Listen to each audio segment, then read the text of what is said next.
Saudari dan saudara yang terkasih, kejadiannya aneh tapi menarik.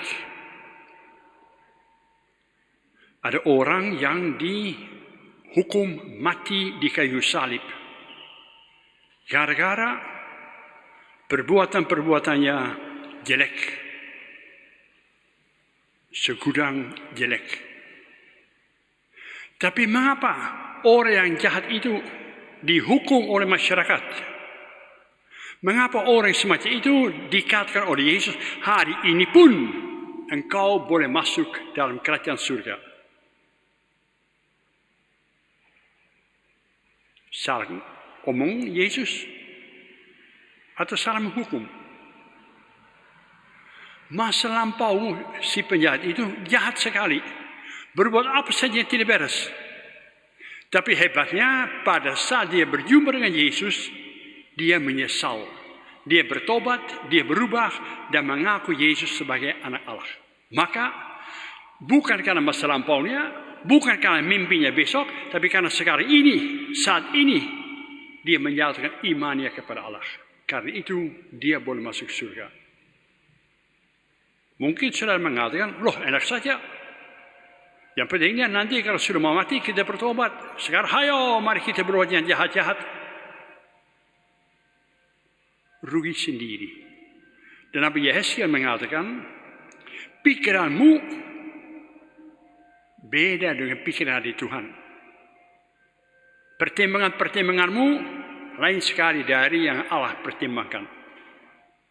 Allah itu menyatakan diri sebagai yang maha murah. Maka sebaiknya kita pun jangan suka memaku seseorang pun pada masa lampaunya. Dulu dia gini. Ya dulu. Ayo nak, sekarang kumaha. Yang dihitung sekarang ini. Mungkin saudara masih ingat umat kita, Mas Broto. Mas Broto seorang tahanan. Dihukum 20 tahun berada di penjara. Kenapa? Karena dia membunuh orang. Karena dia narkoba. Karena dia korupsi. Karena dia berbuat banyak kesalahan. Maka 20 tahun masuk ke tahanan. Seminggu sebelum dia meninggal dunia. Dia meninggal dunia di penjara. Mendadak entah mengapa.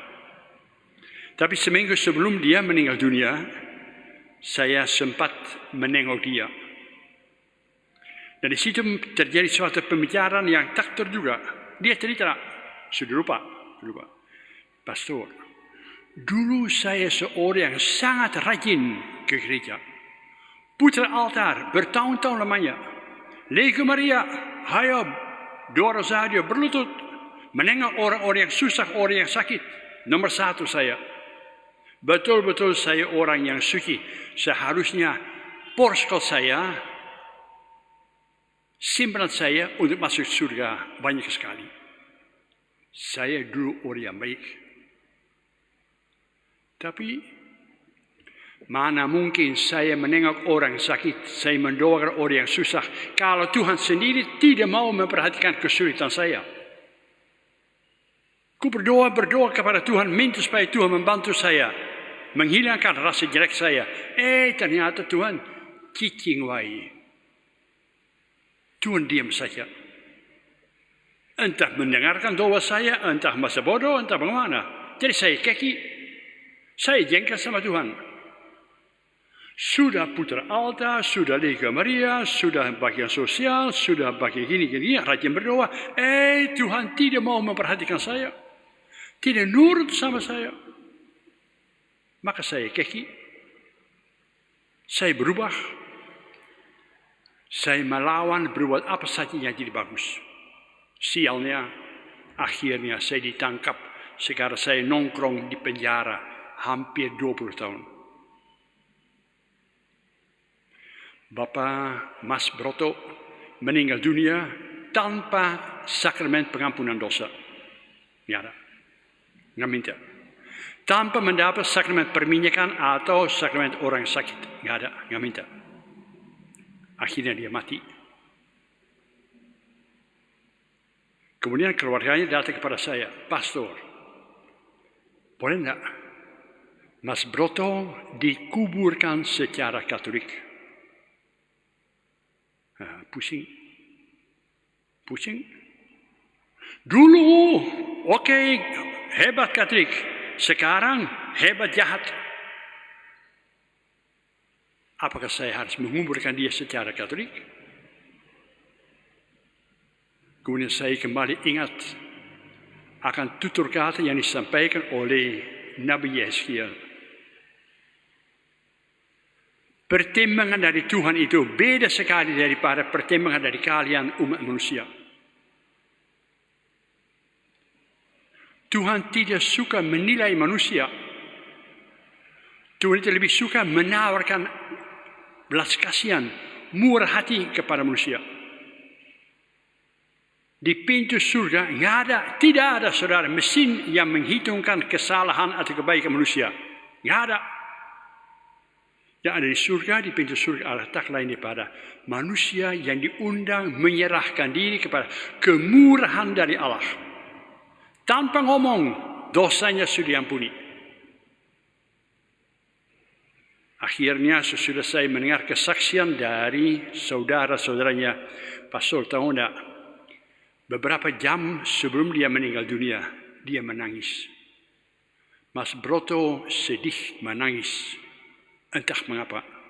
Entah mungkin menyesal masa lampaunya, entah mungkin mau bertobat, tapi mereka keluar dari kata-kata. Bagi Tuhan itu sudah cukup. Menyesal, menangisi dosa-dosanya. Walaupun tidak menerima sakramen pengampunan dosa secara resmi. Maka akhirnya saudara, mudah-mudahan tidak salah, saya menguburkan dia secara Katolik. Yakin bahwa Allah itu mengulurkan tangan. Kata Yesus, aku datang ke dalam dunia kita ini bukan untuk menghakimi, bukan untuk membuang orang-orang yang berdosa, melainkan untuk menyelamatkannya. Dan kalau Yesus, utusan Allah, anak Allah, berbuat demikian, mestinya kita pun berbuat demikian. Jangan suka iri hati kepada Mas Broto. Pastor, enak saja. Kalau dikuburkan secara Katolik itu diizinkan masuk surga, padahal hidupnya brengsek. Itu saudara, menurut kamu? Mungkin dia sudah banyak menghukum dirinya sendiri. Jangan mengira bahwa orang yang hidup jahat itu bahagia. Tidak. Beban. Tuhan pengen supaya dia keluar menjadi orang yang hidup yang bahagia. Maka izinkanlah Allah merangkul orang yang berdosa. Dan mari kita sebagai anak kesayangan dari Allah berbuat demikian juga. Jangan suka iri pada orang berdosa. Jangan suka iri atau mempertahankan orang yang berbuat jahat. Ampunilah dia, berilah kesempatan yang baru. Tidak mau ke kebun anggur, bisa berubah. Mau. Di hadapan Tuhan selalu ada kesempatan untuk berubah, untuk bertobat, untuk meraih kebahagiaan. Semoga kita berbuat demikian. Amin.